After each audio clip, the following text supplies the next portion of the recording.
Now, there are actually two types of rooms within Coviu, which you can see here on the left-hand side. Now, the first type of room is a user room.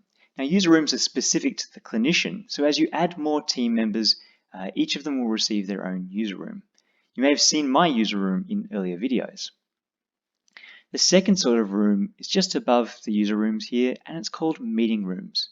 Now, meeting rooms have all the same features and tools as a user room, but the only difference is that any clinician is able to use this room to deliver a call.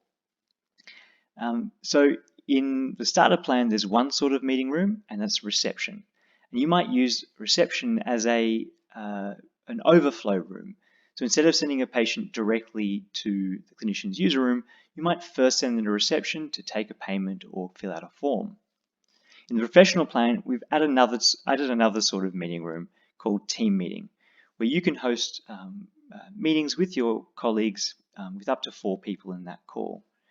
And in the clinic plan, we make it possible to add as many meeting rooms as you like and to label them as you need.